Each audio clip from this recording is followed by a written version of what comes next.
une nomination d'un Rwandais, je voudrais demander s'il n'est pas un Africain. J'ai suivi une émission récemment où nous avons des cadres médecins béninois qui sont nommés à des postes de responsabilité en France. En quoi ça gêne? Nous avons besoin de compétences, tant nationales qu'internationales. Vous avez vu tout récemment le chef de l'État dans l'installation des hauts enseignants, c'est comme ça, moi je les appelle, il a donné quand même le feu vert pour la recherche de compétences sur le plan national et même international. Les gens qui veulent en savoir plus, ils n'ont qu'à aller au profil du poste et n'ont qu'à nous dire oui, il y a des Béninois qui ont le profil de ce Rwandais nommé à ce poste. Une nomination, c'est une nomination. Avant tout et après tout, la nomination est politique, mais de jour en jour, nous remarquons que les nominations qui se font sont plus stratégiques, répondent à certains profils de poste.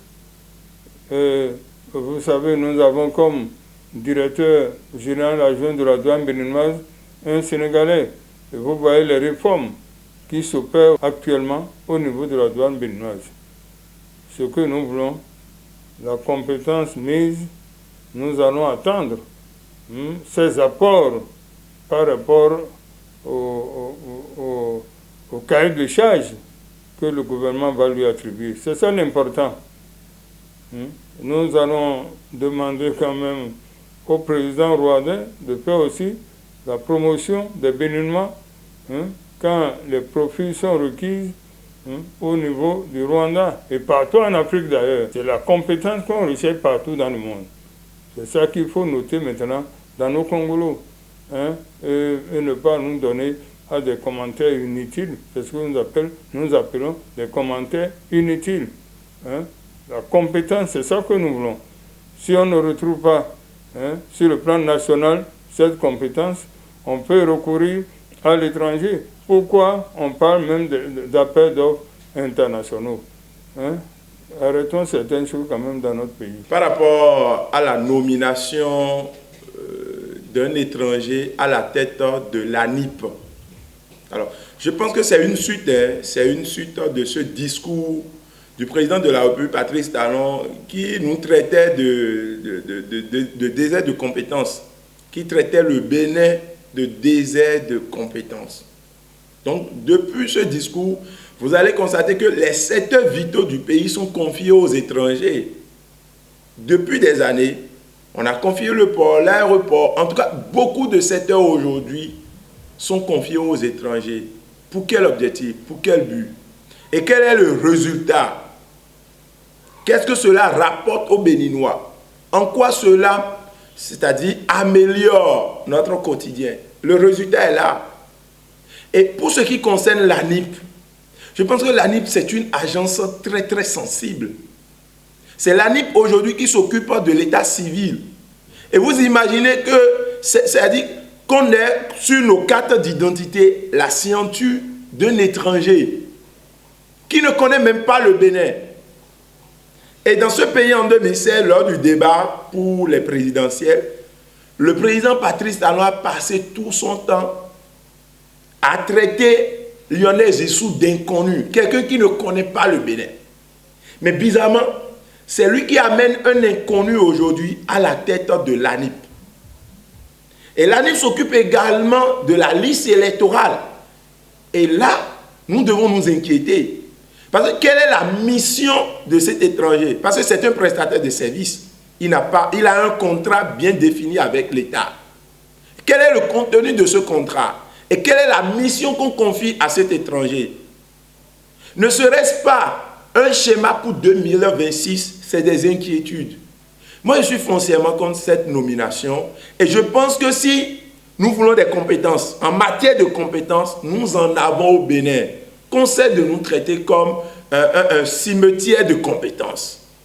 Et si nous, on était, supposons même qu'on soit un désert de compétences. Donc c'est le Rwanda qui est une forêt de compétences, c'est le Rwanda qui est un réservoir de compétences. Je pense qu'il y a un schéma derrière tout ça.